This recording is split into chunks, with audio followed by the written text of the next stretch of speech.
Guys Smart, mau tahu cara menyelesaikan materi tentang mekanisme debit kredit?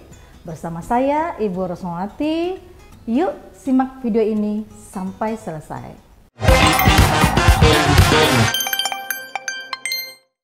Generasi Smart, di pertemuan sebelumnya kita sudah membahas tentang perbedaan debit dan kredit. Di pertemuan kali ini kita akan membahas tentang mekanisme debit kredit.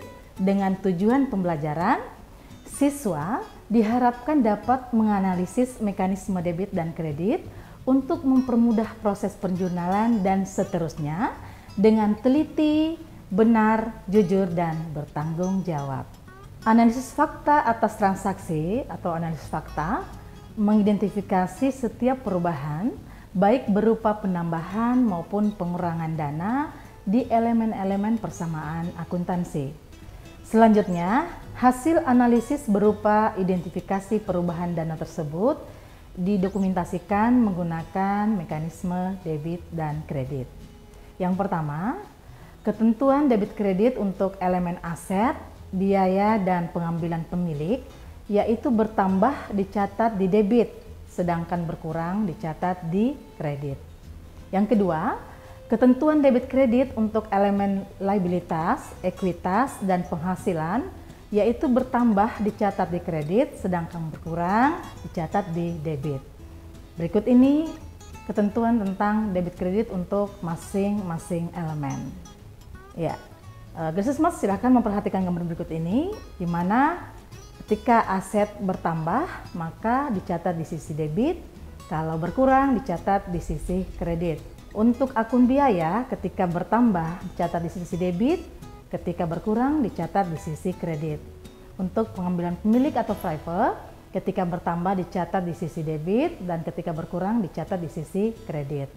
Untuk utang atau liabilitas, ketika bertambah dicatat di sisi kredit dan ketika berkurang dicatat di sisi debit. Sementara untuk ekuitas atau modal, ketika bertambah juga dicatat di sisi kredit dan berkurang dicatat di sisi debit.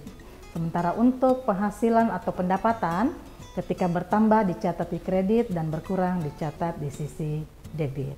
Berikut ini ada beberapa contoh debit dan kredit yang terdapat di transaksi umum perusahaan dan sering terjadi pada sebuah bisnis. Yang pertama, menjual barang dagang secara tunai kepada pelanggan, maka akun debitnya adalah kas dan akun kreditnya adalah pendapatan. Yang kedua, menjual barang dagang secara kredit kepada pelanggan, maka akun debit piutang dagang sedangkan akun kreditnya adalah pendapatan. Yang ketiga, membeli perlengkapan secara tunai kepada supplier, akun debit adalah perlengkapan dan akun kredit adalah kas. Yang keempat, membeli perlengkapan secara kredit kepada supplier, akun debitnya adalah perlengkapan dan akun kreditnya adalah utang dagang. Yang kelima, menerima kas atau pelunasan piutang usaha oleh pelanggan, akun debitnya adalah kas dan akun kreditnya piutang dagang. Yang keenam, membeli fixed asset secara kredit kepada supplier, akun debit fixed asset dan akun kredit adalah utang dagang. Yang ketujuh, pembelian inventory secara tunai kepada supplier, akun debit inventory, dan akun kredit kas. Pembelian inventory secara kredit kepada supplier, maka akun debit inventory dan akun kreditnya utang dagang. Yang kesembilan, membayar gaji karyawan, akun debit salary expenses, dan akun kredit kas. Maka mekanisme debit kreditnya dapat Guys Smart terlihat pada gambar berikut ini. Baik Guys Smart, untuk lebih memperdalam pengetahuan kalian tentang mekanisme debit kredit pada akuntansi perusahaan, maka berikut ini kita akan membahas contoh-contoh soalnya. Perhatikan pernyataan berikut ini.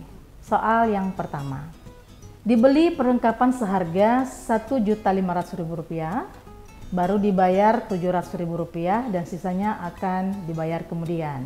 Soal yang kedua, diterima pendapatan jasa sebesar Rp2 juta. Soal yang ketiga, diselesaikan pekerjaan senilai Rp2.200.000, diterima tunai Rp1.800.000 sisanya diterima kemudian.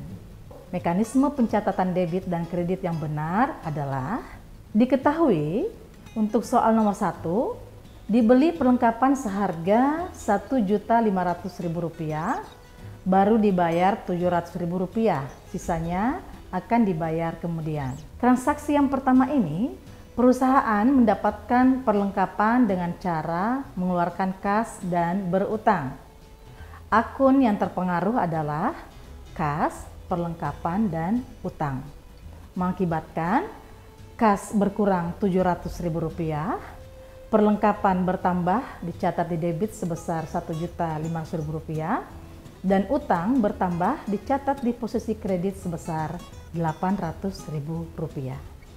Untuk soal nomor 2, diterima pendapatan jasa sebesar Rp2 juta.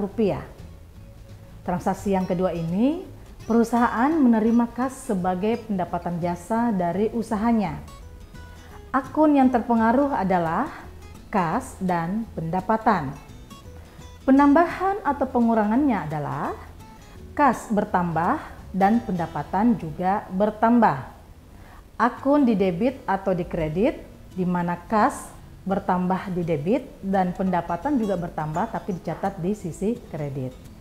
Hal ini mengakibatkan kas bertambah dicatat di posisi debit sebesar Rp2 juta dan pendapatan juga bertambah dicatat di kredit sebesar Rp2 juta.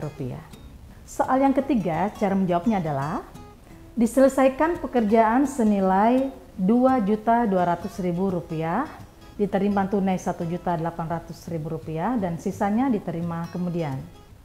Untuk transaksi yang ketiga ini, perusahaan memperoleh pendapatan jasa yang diterima dengan kas dan sisanya harus melakukan penagihan. Akun yang terpengaruh adalah kas, piutang, dan pendapatan. Penambahan dan pengurangannya adalah kas bertambah, piutang bertambah, pendapatan juga bertambah. Akun di debit atau akun kredit, kas bertambah di debit, piutang bertambah di debit, dan pendapatan bertambah dicatat di sisi kredit. Sehingga mengakibatkan kas bertambah di posisi debit sebesar Rp1.800.000, piutang bertambah dicatat di sisi debit sebesar Rp400.000, dan pendapatan bertambah dicatat di sisi kredit sebesar Rp2.200.000.